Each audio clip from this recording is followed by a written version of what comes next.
Bismillahirrahmanirrahim.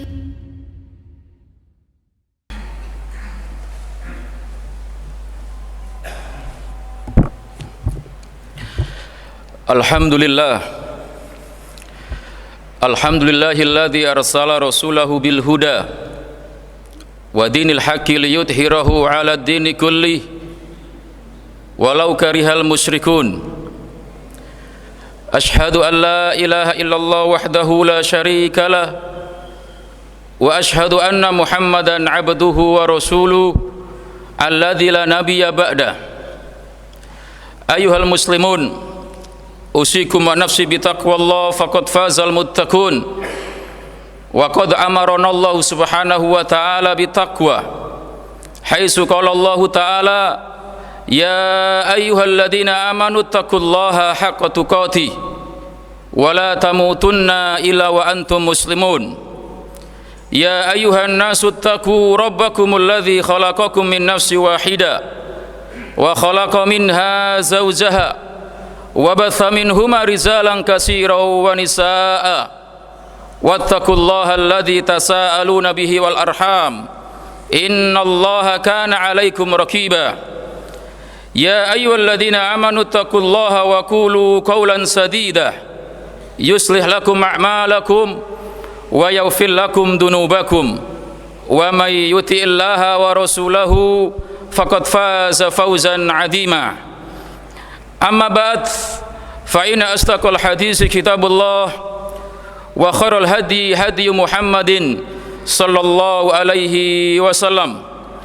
Allahumma salli wa sallim wa barik ala nabiyyina Muhammadin wa ala alihi wa ashabihi wa man tabi'ahum bi ihsan ila yaumiddin. Ayyuhal hadirun, a'azzani Allah wa iyyakum ajma'in.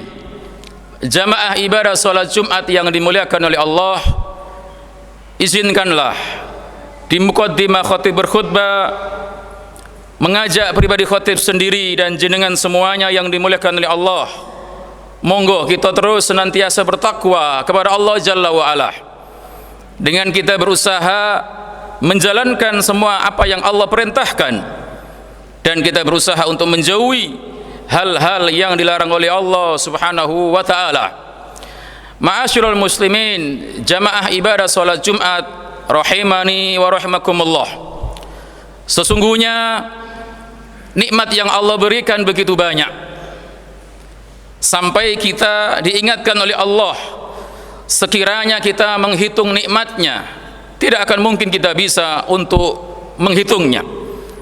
Allah mengatakan wa in ta'uddu nikmatallahi la tuksyuha. Kalau sekiranya kalian menghitung nikmat yang aku berikan, kata Allah, dengan alat sesanggih apapun tidak akan bisa menghitung nikmat tersebut. Ma'asyiral muslimin, a'azzani Allah wa iyyakum ajma'in. Di antara nikmat yang begitu besar yang sudah sepantasnya kita syukuri meskipun oleh sebagian orang dianggap hal yang remeh, yaitu nikmat ketika seorang muslim punya rumah, ketika seorang muslim punya tempat tinggal. Dan Allah mengingatkan dalam surat An-Nahl ayat 80, A'udzu billahi minasyaitonir rajim, wallahu ja'ala lakum min buyutikum sakanah. Dan Allah Subhanahu wa taala telah menjadikan untuk kalian rumah-rumah kalian sebagai tempat tinggal. Ma'asyiral muslimin, azani Allah wa iyyakum ajma'in. Dengan kita punya rumah, kita bisa bersenda gurau dengan pasangan kita, dengan istri kita, dengan anak-anak kita. Dengan rumah kita bisa menyimpan harta kita. Dengan rumah kita bisa istirahat tatkala kita capek bekerja di luar rumah. Dengan rumah kita bisa berlindung dari teriknya matahari yang panas. Dengan rumah kita bisa berlindung dari air hujan yang turun dari langit. Ala kulli hal, nikmat rumah begitu besar bagi seorang muslim. Apalagi kita ketahui rumah-rumah sekarang yang dibangun oleh orang-orang muslim tidak hanya bagus bentuknya, tapi kadang diisi dengan hiasan-hiasan yang penuh menjadikan seseorang itu bahagia dan tentram dalam rumahnya. Nabi SAW juga pernah menyebutkan dalam sebuah riwayat yang disebutkan oleh Imam Ibnu Hibban, hadis yang sahih, bahwasanya dengan rumah akan menjadi seorang muslim itu bahagia.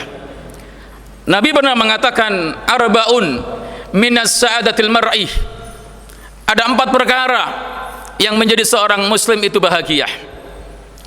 Pertama, Nabi menyebutkan al-maskanul wasi', punya rumah yang luas. Yang kedua, warmar'atus salihah, punya istri yang salihah.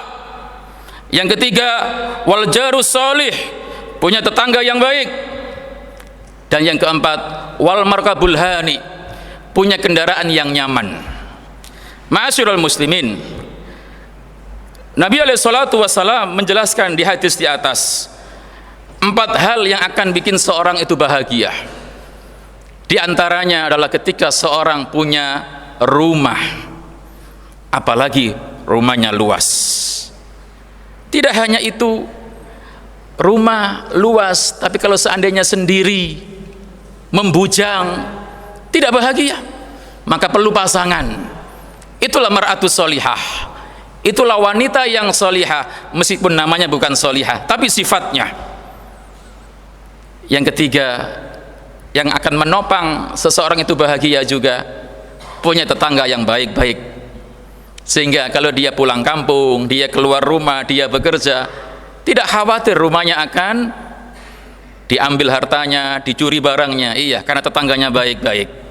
Termasuk wal markabul hani, punya kendaraan yang nyaman, kemana-mana bisa. Ingin pergi ke tempat tertentu, bisa. Inilah kata Nabi 4 faktor kebahagiaan. Salah satunya adalah al-maskanul wasi', punya rumah yang luas. Ma'asyiral muslimin, oleh karena itu, tatkala antum semuanya, jenengan semuanya punya rumah, apalagi dihiasi dengan perhiasan dan hal-hal yang menarik yang bikin kita betah di rumah, wajib kita untuk terus bersyukur. Ingat jamaah, sampai hari ini sebagian saudara-saudara kita di Cianjur rumahnya belum terbangun. Ada saudara-saudara kita yang punya rumah tapi kena banjir, sehingga apa? Nggak bisa tidur dengan tenang, tidak bisa tidur dengan nyenyak, tidur mereka di atas, di bawah tenda, dan bantuan makanan masih perlu untuk mereka.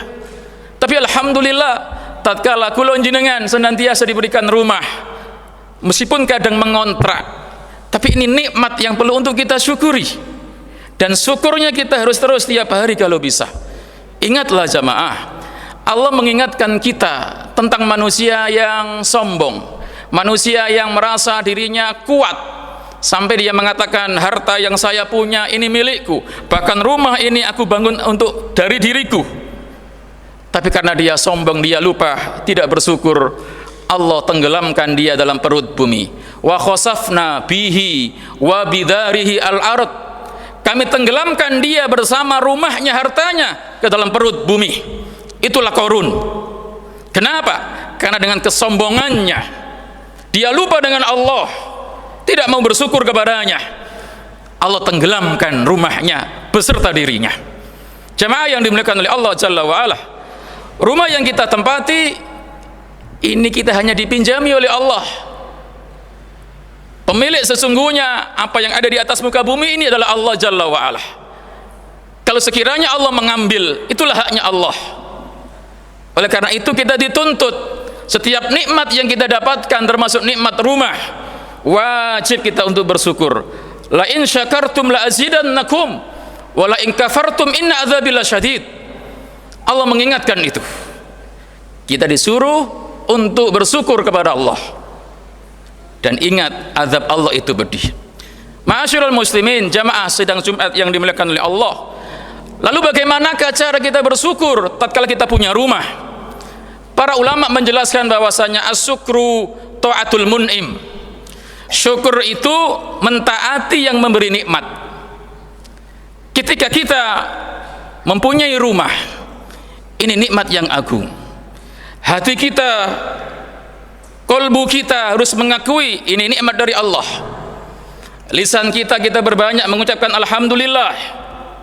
Tapi kemudian jangan sampai rumah kita gunakan untuk maksiat kepada Allah, tapi kita gunakan rumah kita untuk berbuat taat kepada Allah. Makanya dalam Islam kita dituntut untuk terus bersyukur, dan di antara bentuk syukur dengan adanya rumah, mari kita hiasi, kita hidupkan, kita ramaikan rumah kita dengan ketaatan kepada Allah Subhanahu wa taala. Contohnya apa jamaah? Contohnya adalah mari kita berbanyak membaca zikir dalam rumah kita.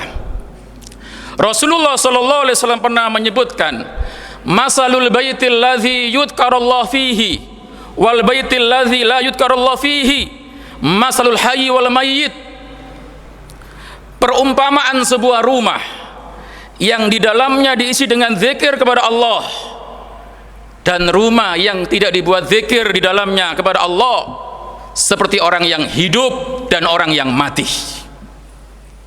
Tentu jenengan semua telah faham perbedaan antara orang yang hidup dan orang yang mati. Maka ketika rumah itu diisi dengan zikir di dalamnya, itulah seperti orang yang hidup, tidak menakutkan, tapi kadang menyenangkan, menggembirakan, apalagi dihiasi dengan hal-hal yang menyenangkan jiwa. Tapi ketika rumah itu sepi dari zikir, ibarat seperti orang yang mati. Ma'asyiral muslimin, a'azani Allah. Dan kita lihat ternyata Nabi SAW banyak mencontohkan kita agar kita bisa berzikir dalam rumah kita. Bukankah kita tiap hari tidur dalam rumah kita? Nabi mengajarkan zikir-zikir sebelum tidur. Nabi mengajarkan zikir setelah bangun tidur. Nabi mengajarkan zikir masuk WC. Nabi mengajarkan zikir keluar WC. Nabi mengajarkan zikir berpakaian. Nabi mengajarkan zikir melepas pakaian. Nabi mengajarkan zikir mau makan. Nabi mengajarkan zikir setelah makan. Bahkan tatkala hujan turun, Nabi mengajarkan zikir. Tatkala halilintar menyambar, Nabi mengajarkan zikir. Subhanallah. Sesungguhnya rumah seorang muslim akan menjadi tempat mengumpulkan pundi-pundi kebaikan. Pundi-pundi pahala bisa didapatkan di mana? Di dalam rumah kita. Kalau kita mengisinya dengan zikir, bahkan tatkala seseorang masuk ke dalam rumahnya dengan zikir, ketika makan zikir, maka setan tidak akan bisa mendekat. Setan tidak akan berpartisipasi untuk ikut makan dengannya, bahkan tidak bisa bermalam dengannya. Tapi ketika seseorang masuk rumah tidak membaca zikir, makannya tidak membaca zikir, kata Nabi, setan akan ikut bergabung dengannya, bahkan setan akan bermalam dengannya. Maka tidak heran kadang ada sebuah rumah yang kata orang Jawa, wewe gombel, genderuwo, tuyul, senang di rumah itu. Kenapa? Karena justru diundang mungkin. Tapi ketika rumah dihidupkan dengan zikir, mereka akan takut ke dalam rumah tersebut. Oleh karena itu jamaah, termasuk mari kita berbanyak tasbih, tahmid, tahlil, takbir, termasuk baca sholawat di dalam rumah kita. Ini kesempatan kita untuk memperbanyak kebaikan dalam rumah kita. Ma'asyiral muslimin, a'azani Allah. Kemudian di antara cara bersyukur kita tatkala kita di rumah kita, mari kita gunakan jamaah rumah kita sebagai sholat sunnah kita. Rumah kita sebagai sholat sunnah kita. Kenapa? Karena Nabi mencontohkan, Nabi memerintahkan agar laki-laki itu kalau sholat sunnah di rumah, kalau sholat wajib di masjid. Nabi pernah menyebutkan dalam sebuah riwayat hadis Muslim, ya ayuhan nas sallu fi buyutikum fa inna afdala sholatil mar'i fi baiti ilal maktubah. Ya ayuhan nas, wahai manusia, sallu fi buyutikum, salatlah kalian di rumah-rumah kalian. Fa inna afdala sholatil mar'i fi baitihi, sesungguhnya sebaik-baik sholatnya seseorang laki-laki di rumahnya, kecuali yang fardu. Subhanallah. Makanya kita lihat dalam hadis Muslim, hadis Bukhari, Nabi SAW itu senantiasa mencontohkan kalau sholat sunnah itu di rumah, tapi meskipun boleh di masjid. Makanya sampai sahabat Abdullah bin Umar, Apa? Beliau mengatakan, hafidtu min Rasulillah asra rakaat. Aku hafal dari Rasulullah 10 rakaat salat sunnah. Di antaranya apa? Nabi itu suka salat ba'diyah maghrib di rumahnya, ba'diyah isya di rumahnya, qabliyah subuh di rumahnya, termasuk qabliyah duhur 4 rakaat. Subhanallah. Jamaah yang dimuliakan oleh Allah Subhanahu wa taala. Dan Nabi juga mengingatkan, kata sahabat Jabir. Apa kata sahabat Jabir? Nabi bersabda, "Idza qadha ahaduhum salatahu fil masjid, idza qadha ahadukum salatahu fil masjid, falyaj'al li baitihi nasiban." Jika salah seorang di antara kalian telah selesai salat di masjid, berikan rumahnya bagian untuk salat. Makanya tidak heran kalau dalam hadis Tabrani dikatakan, Nabi pernah menyebutkan, salatur rajuli tatawuan haitsu la yarahun nas ta'dilu salatahu haitsu yarahun nas khamsa wa isrin. Salatnya seseorang yang dilihat oleh manusia itu di masjid, dan salatnya seseorang yang tidak dilihat oleh manusia itu di rumah, perbedaannya 25 kali. Seandainya kula jenengan salat sunnah sekali di rumah dengan salat sunnah di masjid sama jamaah, maka alangkah baiknya kita gunakan rumah kita pun untuk salat sunnah. Di sisi yang lain itu untuk mentarbiyah anak-anak kita, memberikan contoh kepada istri kita, dan ada keberkahan di rumah itu dengan apa? Kita sinari dengan salat yang di dalamnya kita mengagungkan Allah, menyucikan Allah, bahkan kita berdoa banyak dalam salat kita. Ma'asyiral muslimin a'azani Allah, yang terakhir di antara bentuk syukur kita dengan kita punya rumah, jangan lupakan untuk kita membaca Quran jamaah. Membaca Quran di rumah kita. Jangan hanya Quran itu dibaca di masjid atau mungkin hanya Ramadan. Ingat, kita telah faham bahwasanya Quran itu petunjuk seorang muslim, bukan hanya untuk pajangan di rak, bukan hanya untuk ditaruh di lemari, tapi dibaca, difahami, ditadabburi dan diamalkan. Apa kata Nabi? Iqra'ul Quran fa innahu ya'ti yaumal qiyamah syafi'al li ashabi. Bacalah Quran, nanti Quran itu akan membela kamu, memberi syafaat bagi orang-orang yang membacanya. Dan Nabi mengingatkan, la tattakhidhu buyutakum maqabir. Jangan kalian jadikan rumah-rumah kalian kayak kuburan, sepi, sunyi, menakutkan, gelap. La, bacalah Al-Quran. Lebih khusus jamaah, Iqra'ul Baqarah, bacalah surat Al-Baqarah. Fa innal baital ladzi tuqra fi suratil Baqarah yanfiru syaitan. Kalau rumah itu dibacakan Al-Baqarah, setan akan keluar, akan lari dari rumah tersebut. Maka mari kita biasakan hal ini juga untuk mencontohkan kepada anak-anak kita dan istri kita agar terbiasa tiada hari kecuali dengan membaca Al-Quran. Ketika Al-Quran kita baca, akan turun rahmat Allah. Makanya Allah pernah menegaskan, wa idza quri'al Qur'an fastami'u lahu wa ansitu la'allakum turhamun. Kalau Al-Qur'an dibacakan, diam, dengarkan supaya kalian dirahmati. Maka kalau Quran kita baca di rumah kita, maka insya Allah rahmat akan turun dari Allah Jalla wa Ala. Aqulu qouli hadza wastaghfirullahu li wa lakum wa lisairil muslimin min kulli dzambin fastaghfiru innahu huwal ghafurur rahim. Alhamdulillahi rabbil alamin, hamdan katsiran thayyiban mubarakan fi mubarakan alaih kama yuhibbu rabbuna wa yardah. Wa nusalli wa nusallim ala nabiyyina Muhammadin wa ala alihi wa ashabihi wa man tabi'ahum bi ihsan ila yaumiddin. Ma'asyiral muslimin a'azzani Allah wa iyyakum ajma'in. Setelah di khutbah pertama kita membahas sedikit tentang bagaimana rasa syukur kita dengan rumah kita. Kita isi dengan zikir, kita isi dengan sholat-sholat sunnah, kita isi dengan bacaan Quran. Maka yang penting juga jangan sampai kita lupakan, mari kita jauhkan rumah kita dari hal-hal yang menjadikan Allah murka dan yang menjadikan malaikat rahmat tidak masuk ke rumah kita. Mari kita jauhkan hal-hal tersebut, baik itu bacaan-bacaan, tontonan-tontonan, atau mungkin hal-hal yang membuat rumah kita enggak dimasuki malaikat rahmat. Karena Nabi pernah menyebutkan ada rumah-rumah tertentu yang malaikat rahmat tidak akan masuk. Di antaranya misalkan ketika di rumah itu, mohon maaf, ada berhala-berhala, ada patung-patung yang dipajang, termasuk ada anjing yang ada di dalam rumah tersebut. Maka ini harus kita hindarkan, dan kita berusaha untuk mentarbiyah anak-anak kita dengan mengenalkan siapa tokoh-tokoh Islam. Jangan sampai kemudian anak-anak kita lebih cinta dengan tokoh-tokoh yang bukan dari Islam, apalagi orang-orang yang fasik. Kalau seperti itu nanti akan tumbuh generasi yang tidak kuat keislamannya, justru akan senang dengan orang-orang kafir. Tapi kita dituntut sebagai orang tua, kita akan diminta tanggung jawab. Ya ayyuhalladzina amanu qu anfusakum wa ahlikum naroh. Wahai orang-orang yang beriman, selamatkan diri kalian dan keluarga kalian dari api neraka.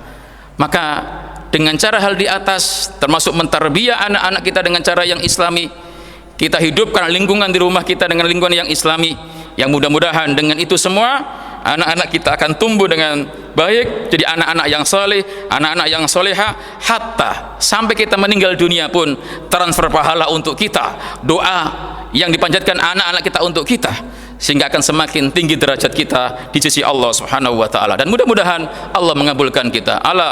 Sallu wa sallim ala nabiyina Muhammad lianna Allah subhanahu wa ta'ala amarona bisolati wassalam haitsu qala innallaha wa malaikatahu yusalluna ala nabi ya ayyuhalladzina amanu sallu alaihi wa sallimu taslima. Allahumma salli wa sallim wa barik ala nabiyina Muhammad walhamdulillahi rabbil alamin.